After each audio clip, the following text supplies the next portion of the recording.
നമ്മുടെ ചേലക്കരയിലെ ഏറ്റവും വലിയ ഹൈപ്പർ മാർക്കറ്റ് ഏതാണെന്ന് അറിയോ? മേപ്പാടമുള്ള ഡെയിലി ടേബിൾ ഹൈപ്പർ മാർക്കറ്റ്. എന്നെ ഏറ്റവും കൂടുതൽ ആകർഷിച്ചത് ഈ ഗ്രോസറി ഐറ്റംസ് ആണ്. നല്ല പ്രീമിയം ഐറ്റംസ് ആണ്, അതുപോലെ തന്നെ നല്ല ഓഫേഴ്സും ഉണ്ട്. പുട്ടുപൊടി, മുളക് പൊടി, അങ്ങനെ അടുക്കളയ്ക്ക് വേണ്ട എല്ലാ പൊടികളിലും അടിപൊളി ഓഫറാണ്. ഡെയിലി ടേബിളിൽ ഫ്രൂട്ട്സ് ആൻഡ് വെജിറ്റബിൾസ് മിതമായ വിലയിൽ ഗുണമേന്മയോടുകൂടി ലഭ്യമാണ്. ഡെയിലി ടേബിൾ ഹൈപ്പർ മാർക്കറ്റിന്റെ സെക്കൻഡ് ഫ്ലോറിലാണ് ഹോം അപ്ലയൻസസ്, ഗിഫ്റ്റ് ഐറ്റംസ് ആയ ഫ്ലവേഴ്സ് സെക്ഷൻ, ഫ്രെയിം സെക്ഷൻ, നല്ല ഭംഗിയുള്ള plate section and glass section ഒക്കെ ഉള്ളത്. അപ്പൊ ആരും മറക്കണ്ട, ചേലക്കര മേപ്പാടമുള്ള ഡെയിലി ടേബിൾ ഹൈപ്പർ മാർക്കറ്റ്.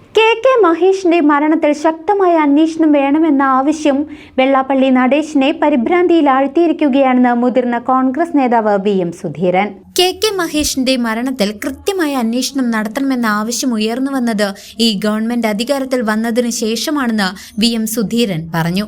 കേസിൽ ശക്തമായ അന്വേഷണം വേണമെന്ന ആവശ്യം വെള്ളാപ്പള്ളിയെ പരിഭ്രാന്തനാക്കിയിട്ടുണ്ട്. വെള്ളാപ്പള്ളി നടേശൻ നടത്തുന്ന മതപ്രയോഗങ്ങൾ SNDP ജനറൽ സെക്രട്ടറിയുടെ ഭാഗത്തു നിന്നും ഒരിക്കലും ഉണ്ടാകാൻ പാടില്ലാത്തതാണെന്നും അദ്ദേഹം കുറ്റപ്പെടുത്തി. വെള്ളാപ്പള്ളിയോട് വ്യക്തിപരമായി തനിക്ക് യാതൊരു വിരോധവുമില്ല, എന്നാൽ അദ്ദേഹം SNDP ജനറൽ സെക്രട്ടറിയായി വന്ന കാലം മുതൽ തന്നെ അദ്ദേഹത്തിന്റെ നിലപാടുകളിലും നടപടികളിലും നയങ്ങളിലും തനിക്ക് ശക്തമായ അഭിപ്രായ വ്യത്യാസമുണ്ടെന്നും VM സുധീരൻ വ്യക്തമാക്കി. News desk CCV.